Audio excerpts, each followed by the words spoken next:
COVID-19 case upsurge in Ankwale sub-region. The situation has been exacerbated by patients who opt for traditional healers rather than established health centers. Not all people are religious. There are issues that people are bewitched. We have no control on that. Since the last 1 month, because you find someone of COVID thinking that he is bewitched and he goes there. Because these the traditional doctors, they don't diagnose the disease, so they don't treat what they know. It is reported that whenever a person gets COVID-19 signs, the first option is traditional healers until their conditions worsen and are taken to health facilities for specialized treatment. According to area leaders, this is what has increased the spread of COVID-19. But I attribute it basically to illiteracy and ignorance. You know, my people are semi-illiterate, and those who are illiterate believe in witchcraft. So when somebody gets sick, instead of going for medical treatment, for testing, see whether it's malaria, whether it's COVID, or whether it's what, the first thing that comes to their mind is to go for witchcraft, to go to those herbalists, to go for those traditional healers. So it's a big problem. Residents reportedly use district ambulances to transport them to these traditional healers. For those people, we are going to prepare these ambulances ready for use. But when it comes to fuel and facilitation, it is the individual, as of now. So that one should also be clear to you. Reports also indicate that a good number of people are dying of COVID-19, but their families and relatives continue to bury them quietly without following COVID-19 burial guidelines. The district task force has now launched a surveillance team to investigate all unreported sickness and deaths with the aim of establishing the truth. Because our people die from elsewhere, they are not managed by our health facilities. But even if they die from Kampala, when they come for burial in Kiruhura, the district team, surveillance team, should pick an interest and go and test those as contacts. Kiruhura district has so far registered 234 COVID-19 cases, including 10 health workers. Among these, only 12 patients have sought treatment from the district health facilities, with 2 succumbing to the infection. The district leaders have also suspended the operations of the district administration to the public until further notice. That means, on record, many of the services people expected are going to be somehow suspended quietly. So people should not complain to the chairman, the other DC, that this one is not taking place. We want to see how best we can save life and we can save the spread. The health workers in Kiruhura district have been operating without adequate personal protective equipment, which has subjected some to contracting COVID-19. Area leaders have, however, come to the rescue. But we continue to appeal that these people exercise standard operating procedures, follow the guidelines, test when they suspect that they are not feeling well.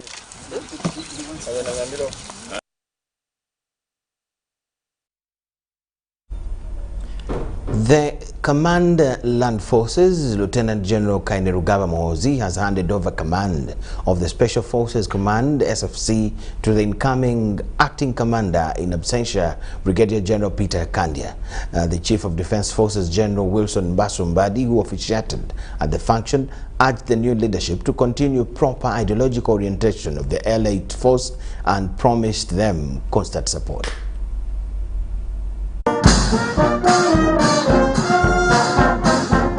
At the headquarters of the Special Forces Command in Entebbe is where the change of command ceremony took place Saturday morning.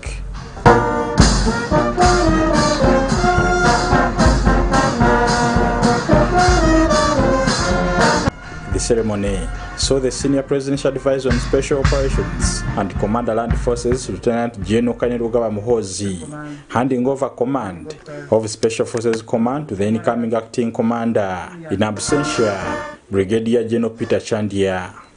The incoming Deputy Commander SFC, Brigadier Felix Busizori, received the instruments of authority on behalf of the Commander.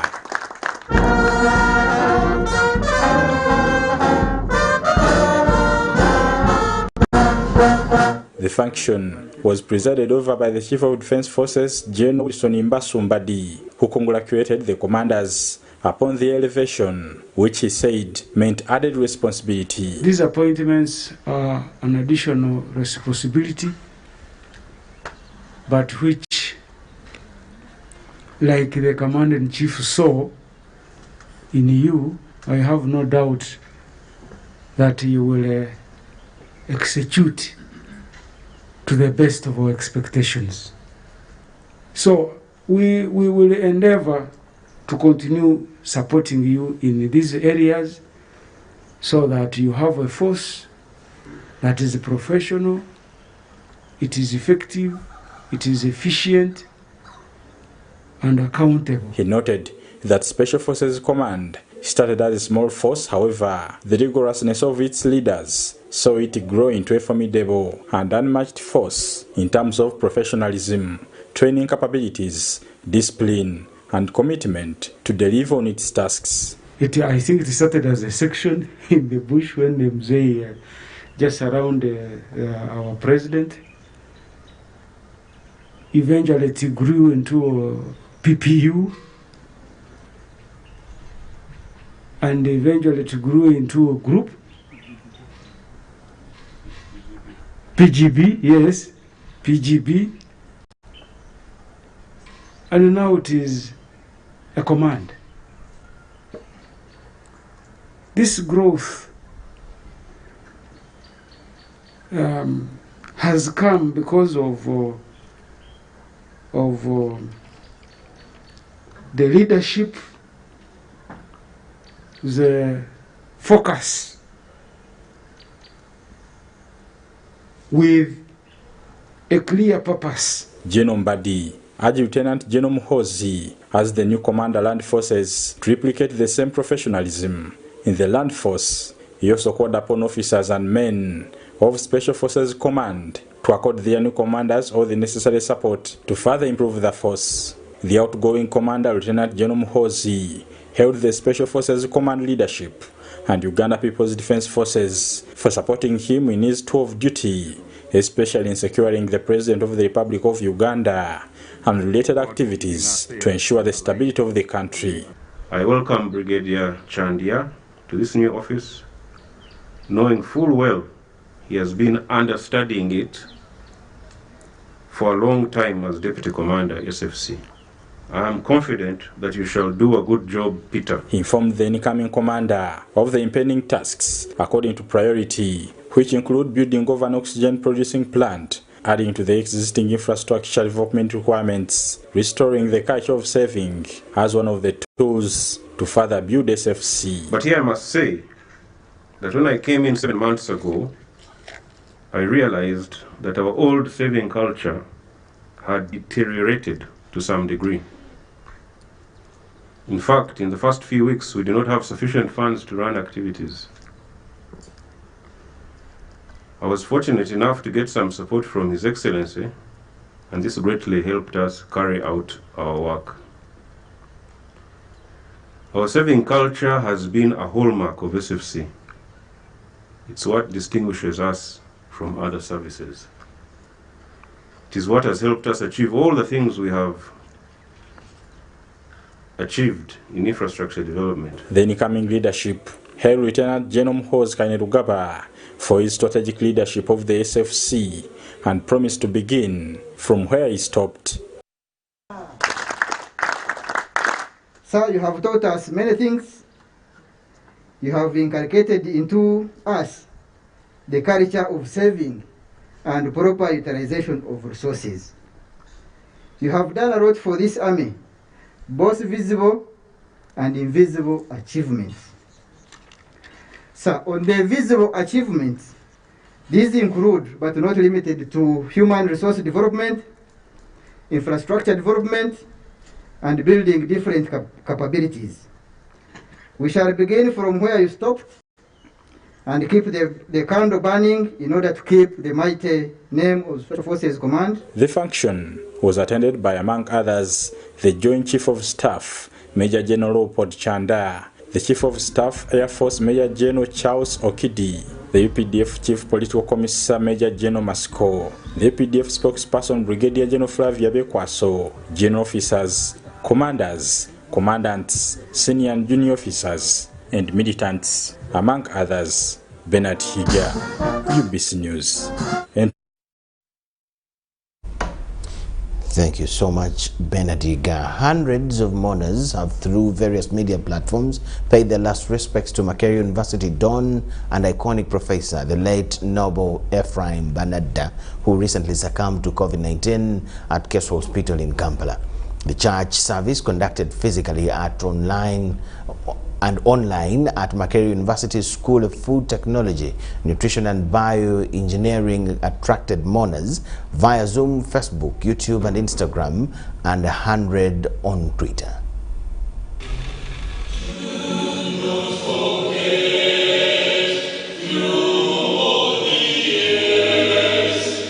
A scientific funeral service has been held for Professor Noble Ephraim Banadda of Makerere University, who died mid this week. The funeral service was led by the Executive Secretary of the Seventh-day Adventist Church of Uganda, Pastor Dr. Maka Moses.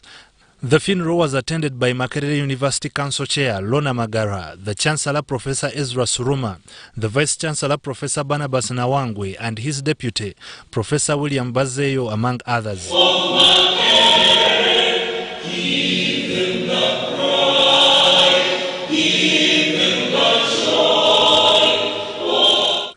Dr. Maka Moses told the mourners that the departed was a pillar of science and innovation, adding that as they do research, they should know that death can strike any time, imploring them to do their best in solving society problems.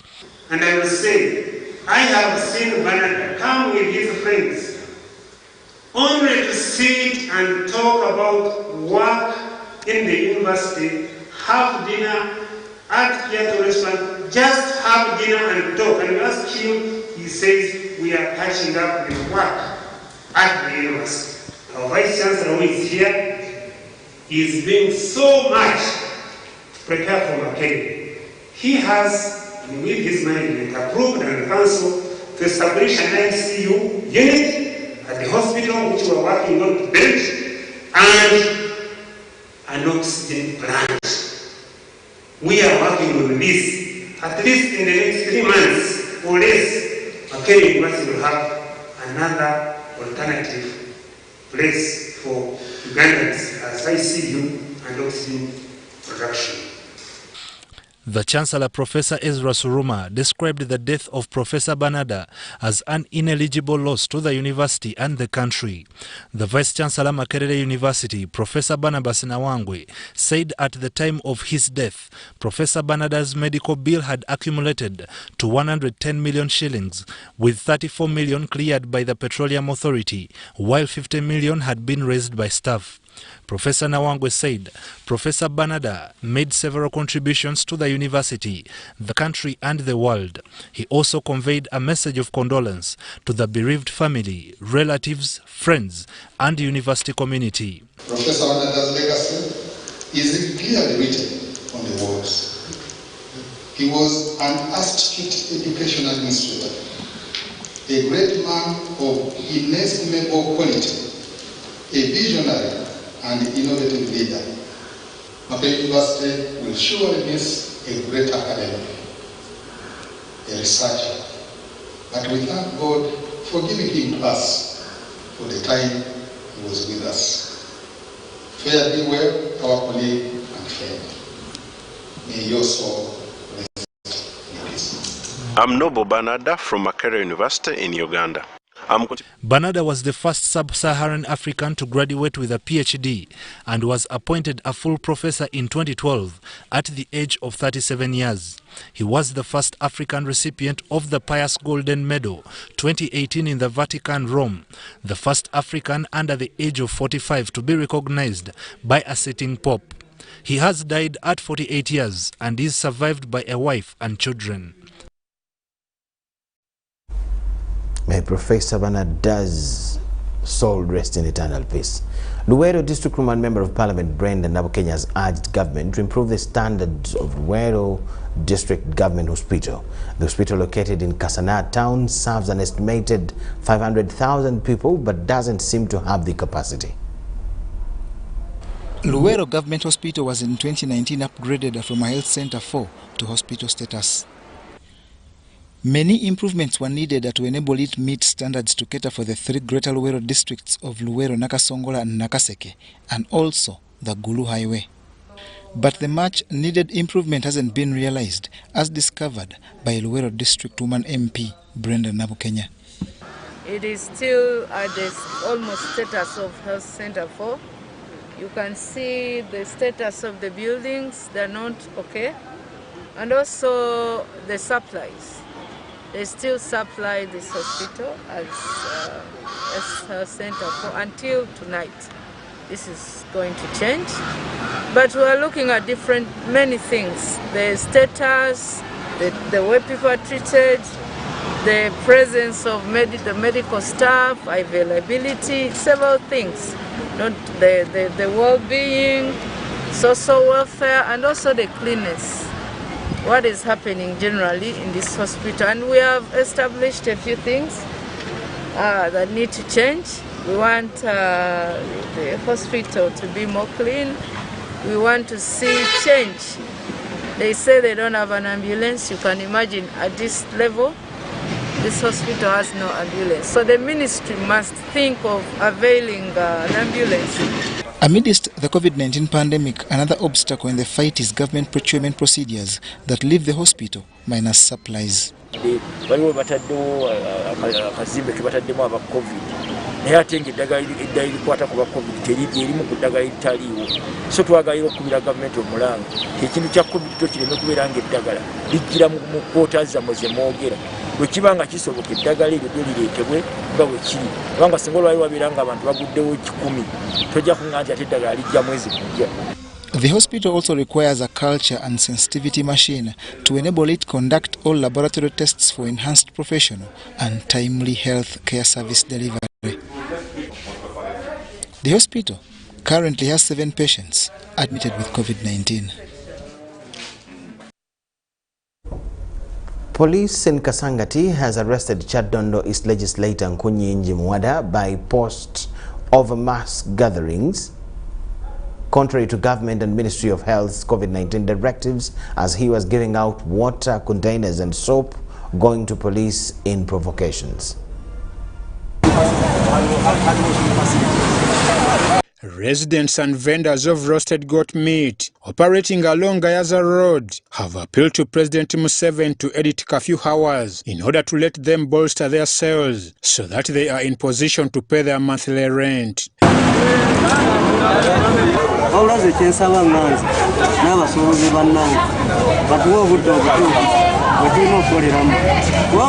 bakasitoma kati abaali batugulako abamu bali waka mirimu gyabwe gyatataaganyizibwa nabo obudde buno tebakkirizibwa kutambula obudde mulimu anyuka ku ssaawa emu ng'alina oyitira wano jjukira ku mulimu tafumbye ng'akookulya akasuubirawo kati azze wano ng'oluusa nange abasirikale bangobyewo ku 12 ate oluusi nange nga weesulawo. They claim that they have not been reached by anyone regarding registration for relief funds to be given to vulnerable persons starting this month. Abantu bagenda kubawa sente ffe tetuliwo olwa sente zaabwe bawe banampa emitwalo 5 nga nze wano mbadde efunawo omutwalo gye emitwalo 5 tezigenda kungeezaawo bbanga lyenjagala. They voiced this concern to Kyaddondo East Member of Parliament Nkunyinji Muwada, who was distributing hand-washing facilities to Kasangati communities. Omukulembeze waffe kyatukoledde okubeera nti atuwadde ebintu ebigenda okubeera nti bitulaga okuba nti tuyonjezebwa kubanga twetaaga okuba nga tuli bayonjo wa bakitiriya so bwe tuleeta amazzi tegeeza okunaaba kyekikulu okunaaba engalo okusobola okutta ki vayirasi.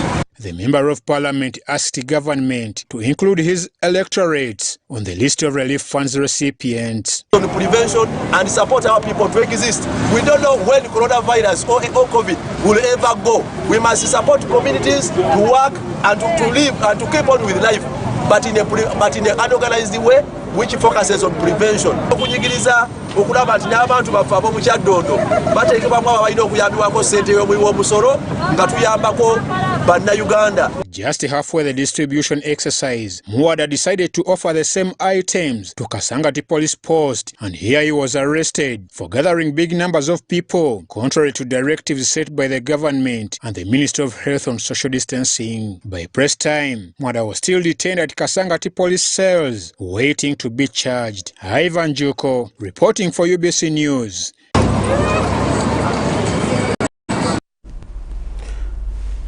Ministry of Gender has clarified on people who will qualify to receive COVID-19 relief funds. According to the ministry, only those whose incoming generating activities were affected by the lockdown will be given the disbursement of money. The Ministry of Gender, Labour and Social Development says COVID-19 relief funds will only be extended to those whose business were recently affected by the national lockdown.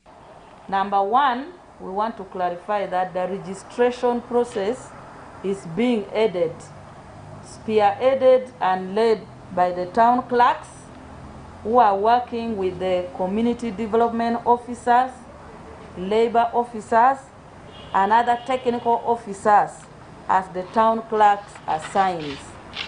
The town clerks were chosen to lead this exercise not because the political elected leaders do not have a role, but it's because they are the custodian of information on the target persons, including those who earn their daily income from businesses in urban areas. The exercise to ascertain the targeted group is ongoing in different city centers, with the community leaders spearheading the exercise. We have also already noticed that in some areas, residents are complaining that persons on the list, they do not know them, or that they have transferred from their areas, or that they don't qualify among the categories. There has been that, especially around Kampala, where we are using previous data for food distribution. She also clarified that not all people with disabilities will be given, but only those whose economic activities were interrupted. Looking at what was going on yesterday during the registration exercise, is whether persons with disability, older persons and women are part of the targeted persons. There was a misconception that since we are looking at workers, only men are considered. Let me clarify that persons with disability, older persons and women are part of the targeted persons, as long as they fall within the categories. The COVID-19 relief fund targets bus and taxi drivers, conductors, saloon owners, barmaids, boda riders, among others. Sadam Mubale, UBC News, Kampala. Local government leaders in Jinja City have appreciated government's commitment to provide relief to residents during this latest COVID-19 lockdown. They, however, raised concern over a few issues, as explained here in this report. Upon lockdown due to the COVID-19 pandemic, government set aside money as relief to the public. The money is reserved for vulnerable members of the public, including boda riders, taxi drivers and conductors, teachers, gym attendants, and those in the entertainment industry, among others. After consultations, government zeroed on 100,000 Uganda shillings to every beneficiary, with each district, town or city apportioned a number of recipients. Jinja City was given a 7,407 slots, which have left local leaders questioning rationale in a city of more than 500,000 people. Kubira government omulanga nti kirungi tweyanziza akatono kano kamwatulowoleza akokubanga abantu bafunayo okumulanga obuyambi buno aje butono ekibuga Diina toyinza kunkoba nti amaka kasanvu bina na musanvu gonka nagali kwetaaga obuyambi betu lukweta ba vulnerable people. Jinja, we are almost all vulnerable to the situation eriwo nti kimbe kya COVID-19 buli muntu ali mu idinda omuna Uganda ali mu idinda muno muntu wa kakola kalya era batasobole kutuka yakolera milimo gye kizibu okufuna ekyokulya. The leaders query and drew examples from Njeru municipality, which despite being smaller was given more slots. Omuntu bw'afuluma e Kampala ekibuga ekindi ky'abasuubira is Jinja city. But you can't say nti emia municipality erimu ebibuga obubuga buno obubuga butono obubiri. That is to say Njeru municipality erimu akuga Kambiko na Kibizi efuni omutwalo mulamba n'enkumi 3 plus. Jinja city erina suburbs eningi because wovanze gyenkiikirira emafubira bigeto ediri otosobola adibala amafubira wene waliwo geto nga 5 woje namulese eri geto da mirundi ngena neri abajja balako diba boys n'abasigaire bwovaawo no ida ebugembe no ingira budumbuli side geto diri eyo bwoveyo noja musoweto danida chikala moja ero nado nabantu abali vulnerability ofuna buti wobolingirira abasubulira bus park tax park ni mu arcade. I don't think nti osobola kanti Njeru erina darkade than Jinja city, so abantu bale balina yambibwa okusinga wano ndigeza na Njeru because nekiri okumpi. When we sought comment from the resident city commissioner Major David Matovu, he preached patience. Be patient. Deal with leaders only. Deal with leaders and the technical people. When you deal with social media, you will get lost. When you deal with everybody, you will get lost. My phone is always on. My office is open. The categories have been specified. Not everybody. And we have been guided on how to identify people. Distribution of this money starts next week. West Nile region leaders have tasked the Umbrella Association of West Nile Development Association to champion the end of inter-district border conflicts. All the 13 West Nile districts have border conflicts with each other, with Yumbe and Madiokolo districts being in the lead. Resolving inter-district border conflicts among West Nile district has been identified as one of the biggest tasks the newly elected council executive members of West Nile Development Association is bent on resolving. District chairperson has identified their umbrella organization as a body championing conflict resolution. I am wondering which district is that in West Nile that has no border issues with the neighbors. I have a problem with the Okolo. Okolo has a problem with the Arua Residual Laura area. We need to start with this border thing. I have not had it in the report. It is something that we should put our heads together and strategize to see how we end these things. Yes, Yumbe has border problems with the Koboko. Yumbe has border disputes with the Mayo. Yumbe has border disputes with the Madukolo and even Terebo. So all these are challenges that we have.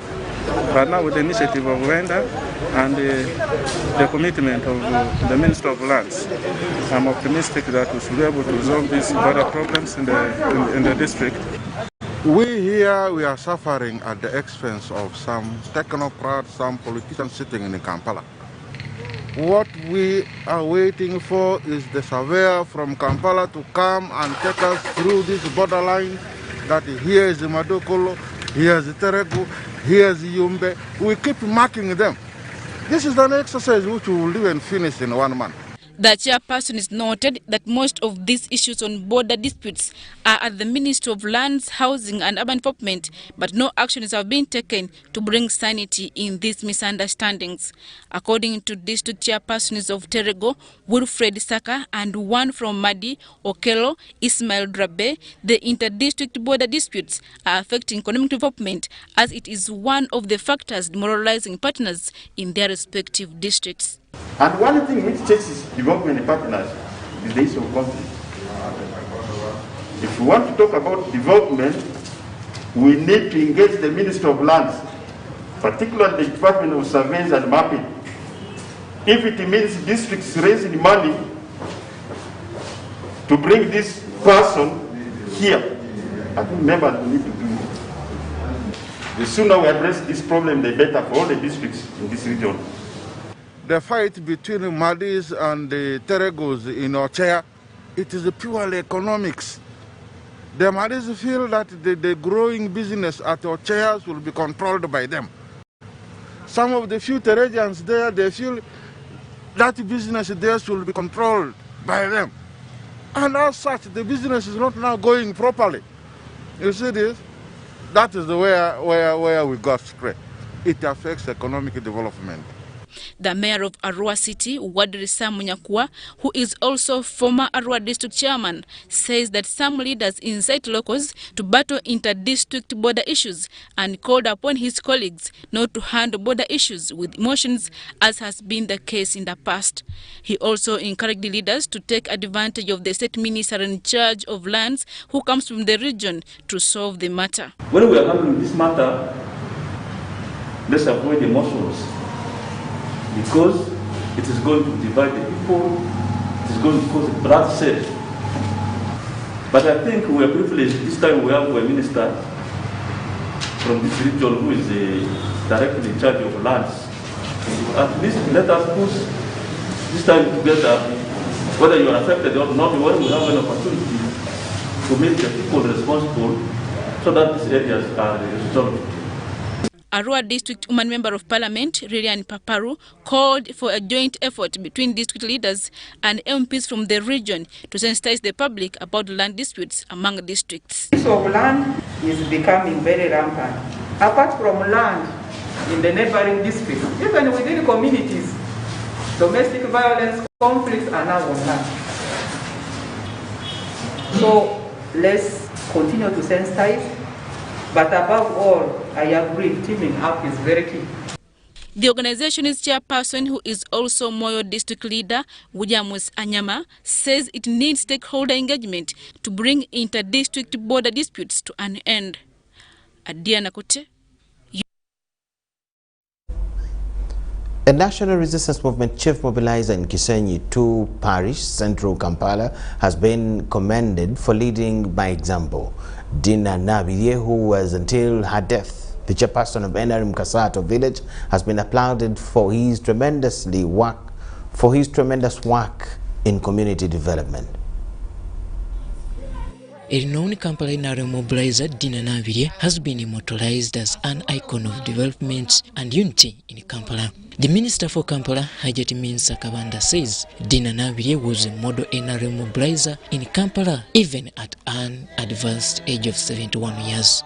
We've been working hand in hand with her, and she has contributed a lot in Kisenyi to politics, in developments and other issues in politics.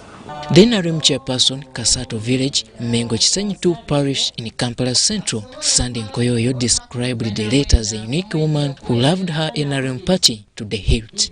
Diina ngomu abadde bamunyiza naye abadde tanyiga abadde wenaalemu lukulwe nkubira abaenaalemu wenna nemulaba bannammwe batufiiriddwa tubeere nga abooluganda. Nkoyoyo also appealed to NRM party chairman, President Yoweri Kaguta Museveni, to value the party mobilizers at grassroots levels to enable them remain patriots for the ruling party. Afudde NRM tafunyeemu abale bakola ki n'olwekyo abakulembeze NRM chairman we NRM Yoweri Kaguta Museveni twagala otuyambe wansi abantu babeere nga bafuna obuyambi. Mengo Kisenyi 2 Parish Councillor Simon Olengeje described Diina Nabirye as a woman who has promoted development among vulnerable women living in slums. We have lost a historical person who loved everyone to be in the party, who really wanted all the neighbors to know she belongs to NRM, and therefore whatever mistake the government does, she owns it as her party has done it. Nabirye has been sick for the last 4 years and is survived by 12 children. Story compiled by Abraham Waiter for UBC News.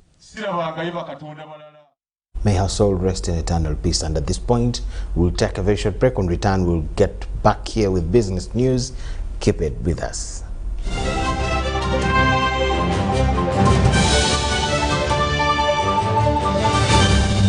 As the financial year 2020-2021 draws to an end, URA has put measures in place to facilitate taxpayers to file their returns and pay taxes within the set deadline. All our offices across the country and the URA Contact Center shall remain open to provide extra support to our esteemed taxpayers. Additionally, we have extended our contact center service hours from 8 a.m. to 11 p.m. Monday to Friday and from 9 a.m. to 3 p.m. on Saturdays and public holidays. In light of the COVID-19 risks, we encourage taxpayers to reach us through our improved contact center and other online platforms instead of making physical visits to our offices. For online support, please reach us through our toll-free lines 0800 117 000 or 0800 217 000. Email services@ura.go.ug.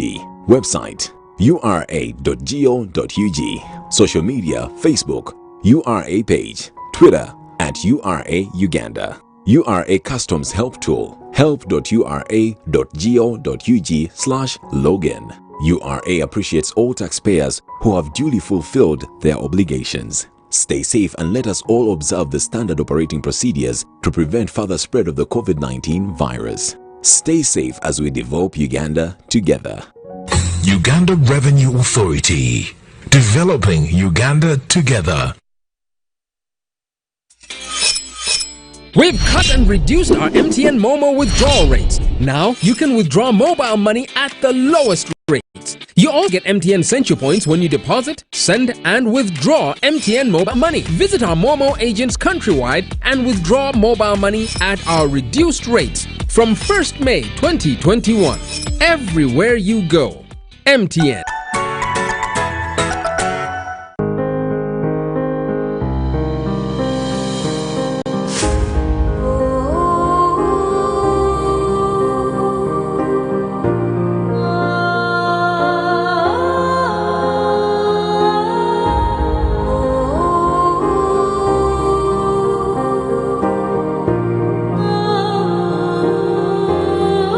COVID-19 chijja kugwa. If we get vaccinated now, observe social distancing, wear a mask properly, sanitize or wash our hands with soap and water regularly. Together we can defeat this enemy.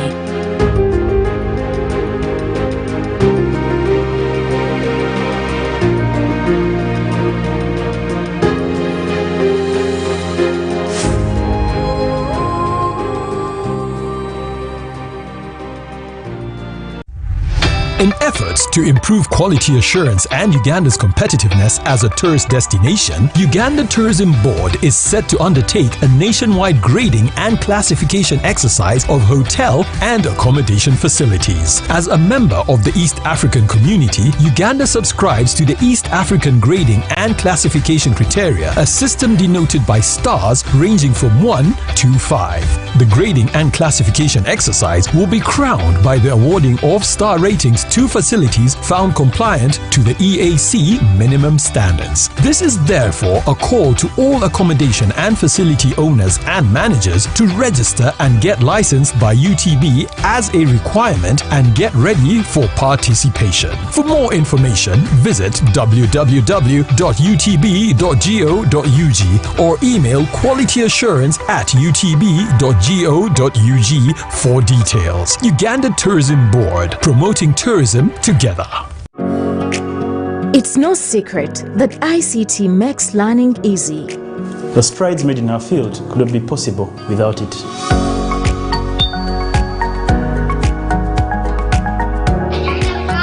And now we can watch our favorite show.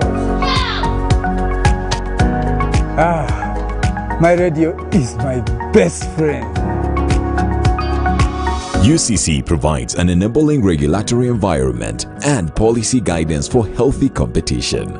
We also facilitate ease of doing business in the communications sector through licensing, standardization, spectrum management, tariff regulation, rural communication development, and consumer empowerment. An informed consumer is an empowered consumer. UCC supports local content and innovation. Driving the development of a robust communication sector in Uganda is Uganda Communications Commission.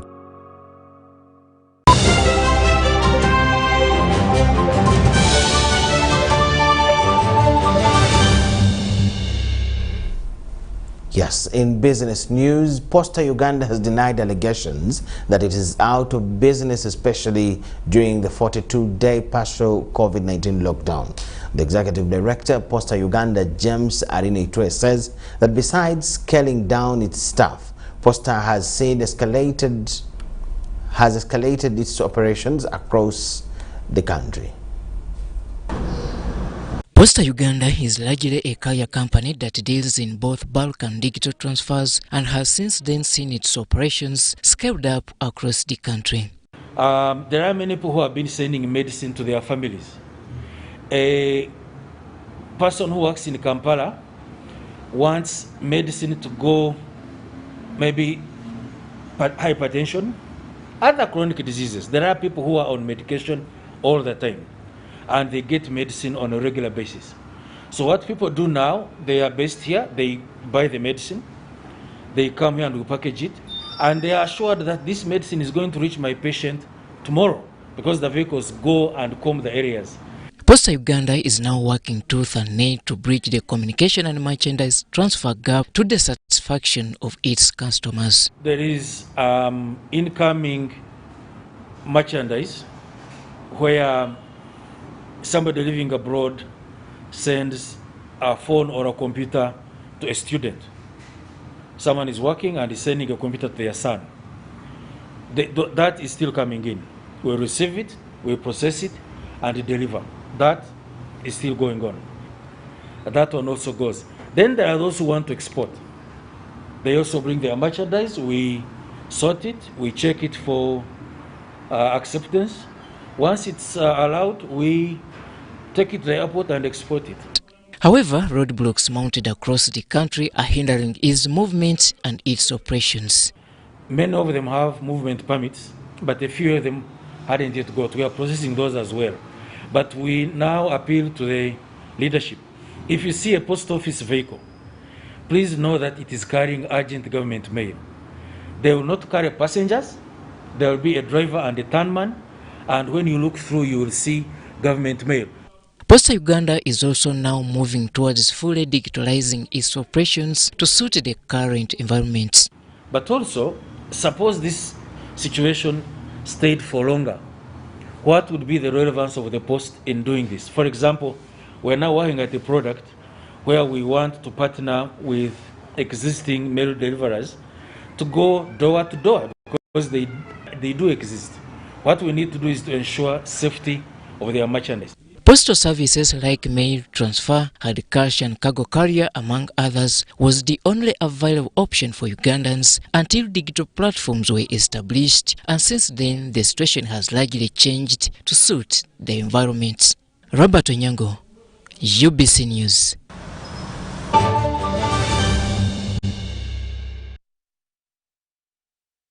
Robert Onyango's story brings us to the end of all we had for you at this particular time. Let's get back to you at 10 p.m. with a bigger arrangement. My name is Micheal Lukomwa with Muhammad Mugalu and the whole team.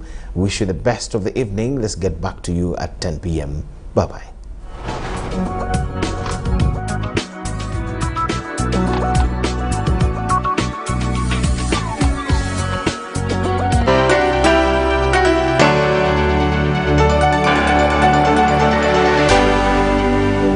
Fellow Ugandans, you know that the current COVID-19 period is a trying time in our lives. However, we still have another threat that has been with us for a long time, and it is called neglected tropical diseases, also known as NTDs. NTDs include bilharzia and worms that cause swollen stomachs. Trachoma causes blindness, and elephantiasis causes the swelling of legs. These diseases are affecting millions globally, and yet they can be prevented by regular hand washing with soap and clean running water, regular washing of the face with a soap and clean running water, keeping dirty hands away from your eyes, always using pit latrines and discouraging open defecation in your community to avoid flies that carry germs, reporting to the health facility early when feeling unwell. Remember to stay safe and protect yourself. This message is from the Ministry of Health with support from Ascend Project.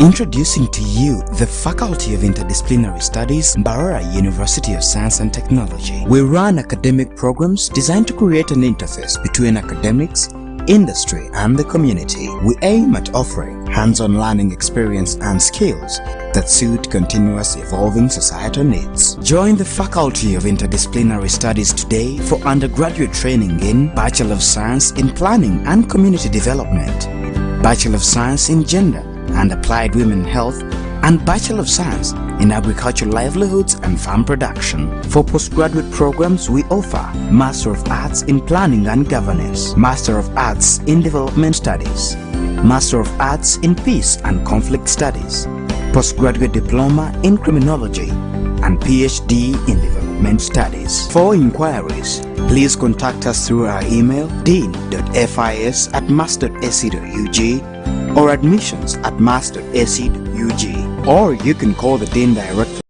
on 0782827777 or 0701778699. Electronic applications are also available on our website, applications.mass.ac.ug. Succeed we must.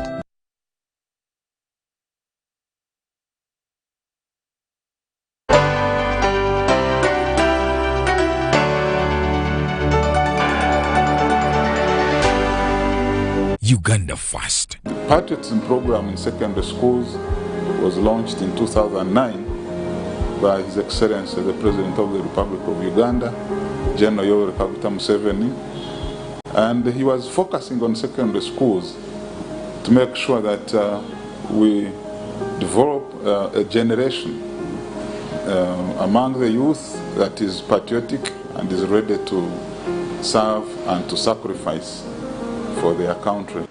Good enough, the president had a policy document. He went around, he met teachers. So when he appointed me to be in charge of the secretariat, the work was clear. Ensure you bring the teachers on board because they are the ones who ordinarily most of the time are with the young people. As a patriot, I joined the Patriotic Club in 2018 when I had just joined the Mighty College, Trinity College, Nabingo, and each of us that joined that year, we had to undergo that exercise. I learned a lot of things because I was also given the responsibility to lead the parade by then. As young as I was, we were with Form 1s and Form 5s, but I made an effort to take it through. There are some core values that we cherish as a country. Okay. The core values, hard work, the core values of time management. Do you respect the environment? Integrity. Are you united as a community, or you are promoting those divisions that we don't encourage? One of the values of